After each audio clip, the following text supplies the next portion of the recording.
आज जे चालू आहे सगळं की त्या सगळ्या भैयांना काहीतरी मराठी शिकवायचं विकवायचं आणि उद्या जर समजा इथे बसलेल्यांपैकी समजा तिवारी बिवारी समजा बसलेले आहेत वरुणराज भिडे पुरस्कार घेताना कसं वाटेल मला जरा सांगा। महाराष्ट्र में ऑटो रिक्शा और टैक्सी चालकों के लिए मराठी भाषा अनिवार्य करने के फैसले को लेकर भाजपा महायुति सरकार ने फिलहाल नरमी के संकेत दिए हैं। परिवहन मंत्री प्रताप सरनाईक ने साफ किया है कि 1 मई से लागू होने वाले इस नियम में अब राहत दी जाएगी और चालकों को 15 अगस्त तक मराठी सीखने का समय मिलेगा। राज्य के परिवहन मंत्री प्रताप सरनाईक के मुताबिक 1 मई से 15 अगस्त के बीच किसी भी चालक पर मराठी न आने के आधार पर कार्रवाई नहीं की जाएगी। इस दौरान उन्हें व्यावहारिक मराठी सीखने का अवसर दिया जाएगा। हालांकि मंत्री ने यह भी स्पष्ट किया है कि बाकी नियमों के तहत लाइसेंस और वैध संचालन की जांच जारी रहेगी। जो चालक कानून का उल्लंघन करते हुए पाए जाएंगे उन पर नियमानुसार कार्रवाई की जाएगी। महाराष्ट्र सरकार के मराठी अनिवार्यता को लेकर कई यूनियनों और संगठनों ने कड़ा विरोध जताया था और आंदोलन की चेतावनी भी दी थी। उनका कहना था कि बिना प्रशिक्षण और समय दिए अचानक मराठी अनिवार्य करने से लाखों रिक्शा व टैक्सी चालकों की रोजी रोटी पर असर पड़ेगा। उन्होंने सरकार से मराठी सीखने के लिए समय देने की मांग की थी, जिसे अब स्वीकार कर लिया गया है। इस मुद्दे पर अब महाराष्ट्र नवनिर्माण सेना यानी मनसे प्रमुख राज ठाकरे ने पहली बार अपनी खुलकर प्रतिक्रिया दी है।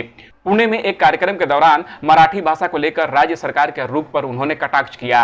राज्य सरकार पर निशाना साधते हुए राज ठाकरे ने कहा, जहां जमीन कमजोर होती है वही समस्याएं पैदा होती है। मजबूत समाज पर कोई दबाव नहीं बना सकता। उन्होंने मराठी लोगों से एकजुट होकर सख्त रुख अपनाने की अपील की। मी अनेकदा बोलत आलोय, जिथे जमीन भुसभुशीत असते ना तिकडेच घुशी होतात, घुशी खडकात नाही होत। राज ठाकरे ने हिंदी भाषी यानी उत्तर भारतीय चालकों को मराठी सीखने के विचार पर भी अपनी नाराजगी जाहिर की। उन्होंने कहा कि उनके राज्य में सुधार न होने के कारण वहां के लोग यहां आते हैं, लेकिन उनके नेताओं से कोई सवाल नहीं पूछता। त्यांची राज्य नाही सुधारली याच्याबद्दल कोण बोलत नाही, त्यांच्या राज्यकर्त्यांना हे कोणी प्रश्न विचारत नाहीत। ठाकरे ने तंज कसते हुए कहा कि अगर आज उन्हें मराठी सिखाई जाती है तो कल वे मराठी पुरस्कार लेते हुए भी दिखाई देंगे।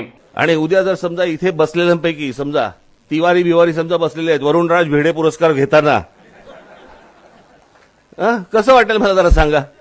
जहां मिट्टी नरम होती है वहीं चूहे बिल बना लेते हैं, लेकिन जहां चट्टान होती है वहां पर यह संभव नहीं है। जिथे जमीन भुसभुशीत असते ना तिकडेच घुशी होतात, घुशी खडकात नाही होत। इसलिए हमें यानी कि मराठी लोगों को चट्टान जैसा मजबूत बने रहने की आवश्यकता है। राज ठाकरे ने सवाल उठाया कि देश में हर बार विवाद और दबाव की स्थिति महाराष्ट्र में ही क्यों बनती है। उन्होंने कहा कि बाहरी राज्यों से आने वाले लोगों को मराठी सिखाने की बात हो रही है, लेकिन उनके अपने राज्यों की स्थिति पर कोई भी चर्चा करने के लिए तैयार नहीं होता है। की त्या सगळ्या भैयांना काहीतरी मराठी शिकवायचं विकवायचं, त्यांची राज्य नाही सुधारली याच्याबद्दल कोण बोलत नाही, त्यांच्या राज्यकर्त्यांना हे कोणी प्रश्न विचारत नाहीत। उन्होंने राज्य सरकार की भूमिका पर भी सवाल उठाते हुए कहा कि आखिर किस दबाव में निर्णय लिए जा रहे हैं और क्यों बार बार बैकफुट पर खेला जा रहा है। कोणाच्या दबावाखाली का तुम्ही असे सगळेजण बॅकफुटवर येऊन का खेळतात, मला कळलेलं नाही। मराठी अनिवार्यता के मुद्दे पर सरकार की नरमी और राज ठाकरे के बयान से राज्य का राजनीतिक माहौल एक बार फिर गर्माता हुआ नजर आ रहा है। आने वाले समय में यह मुद्दा और भी तेज होने की संभावना है, खासकर तब जब 15 अगस्त के बाद नियमों को सख्ती से लागू किया जाएगा।